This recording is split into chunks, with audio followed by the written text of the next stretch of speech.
A number of comments have objected to you using the general term the West, and they want you to be more specific because there is no monolithic bloc called the West.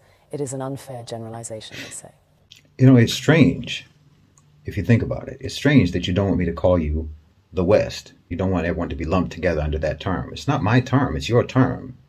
I didn't come up with it, you did. You call yourselves the West.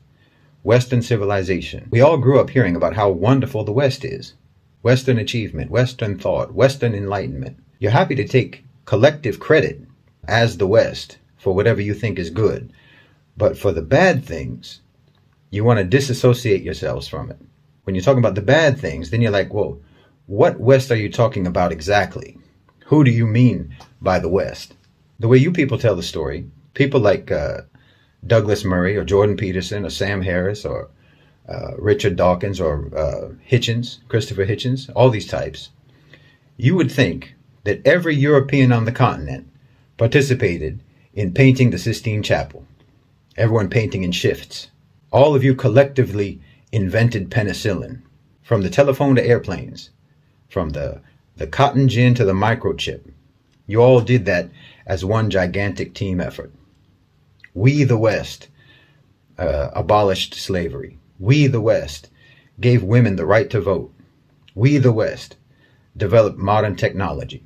You like being called the West then, but just bring up just one of your innumerable atrocities, and then everyone starts looking around. Who, me? Oh, you must have me mistaken for some other person, some other West. Shaggy. It wasn't me. My forefathers didn't own slaves. My forefathers didn't slaughter the Native Americans. My forefathers were just poor, innocent peasants. I have nothing to do with it. Innocent as can be. You want to take collective credit, but you want to individualize blame. But you'll say that Isaac Newton, for example, is a product of the West. Michelangelo was a product of the West. Mozart was a product of the West. Leonardo da Vinci, Thomas Edison, Steve Jobs, they're all products of the West. But somehow your villains are all bastards. Illegitimate children that you don't want to claim. No. Hitler was your child. King Leopold was your child. Harry Truman was your child. A man who killed more people in a matter of seconds than anyone in the history of the human race. And not to mention every American president after Truman. From the Korean War to Vietnam to the dirty wars in Central and South America to Panama, the first and second wars in Iraq, Somalia, Afghanistan, Libya, Syria, and before Truman. I don't think that the United States has had a single decade in its history when it wasn't slaughtering some people somewhere in the world. These are all products of Western civilization too. But anytime these crimes get brought up, you deny collective responsibility. I mean, if I tried to list all of your crimes, I can't even remember them all. But if I try to list just the ones that I can remember, your battery will die before I can even properly get started. I saw a video the other day of Omar Suleiman. And he was asked by some lady, some woman, who asked him, why don't Muslims condemn acts of terror by Muslim criminals? And he was trying to be patient, his style. He was trying to be kind. He was smiling, a very forced smile. And he said, no, Muslims always condemn these things. But why don't you condemn when one of your people murders Muslims in a mosque? And of course he has a point, but also, of course they don't. Of course you don't condemn those things.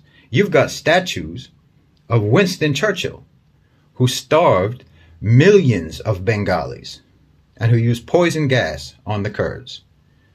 You not only don't condemn your terrorists, you not only don't try them for war crimes as they should be tried, you re-elect them into office.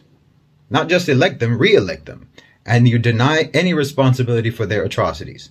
No, if you want to be called the West, when it comes to any positive achievements, then you have to accept being called the West for all the full catalog of inhuman, vicious, genocide, murder, rape, torture, bigotry, exploitation, oppression, assassinations, coups and subjugation, evil and brutality, all that your people have ever committed. That's why I always say Western civilization is a sarcastic term, because you never civilized.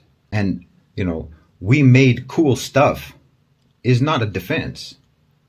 Your approach to morality is, let's not and say we did. Let's not be moral, but say we are. You think that righteousness is denying the evil you do, not stopping yourselves from doing the evil. As long as you say you don't do it, or you call it something else, then somehow you're not evil when you do evil, as long as you don't admit it. It's upside down world. Every day is backwards day in the West. Bad is good, wrong is right. It's no surprise that you think that a person should be called whatever pronoun they self-identify as, because that's what you've always believed. That's what you've always done. You self-identify as virtuous, as moral, as righteous, freedom-loving, tolerant people, even though you have never been that, and no one in the world sees you as that, but still you insist that that's what we call you. You insist that we deal with you as if that's what you are. You've always believed that the whole world should participate in your self-delusion. So of course you came up with this idea that a man should be called a woman and treated as a woman if he believes that that's what he is, or a woman a man. This isn't new with you. It's always been the way you believed. It's always been the way you functioned in the world. That you believed that you had the right to defy objective reality, and that your own victims had no right to define you. No matter what, you insist on your own blamelessness.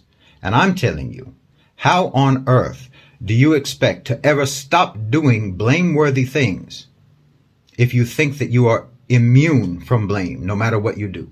Yes, okay, your forefathers were probably poor peasants. I agree with you.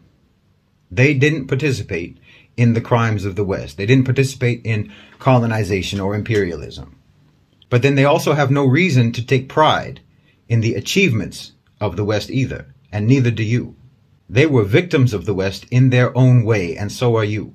If you want to disassociate yourself from the crimes, then disassociate yourself from the achievements, and realize that you and your forefathers and your ancestors were all abandoned and betrayed and duped by propaganda about Western civilization. No one ever cared about your development or your forefathers' development. No one ever cared about your welfare or your forefathers' welfare. No one ever cared about your upliftment or theirs. No one ever cared about your life. Not yours, not your forefathers, not your ancestors. And the West doesn't care about you now. But here you are defending it, like you have no self-esteem, like you have no pride. You and I both know the West doesn't care if you starve to death.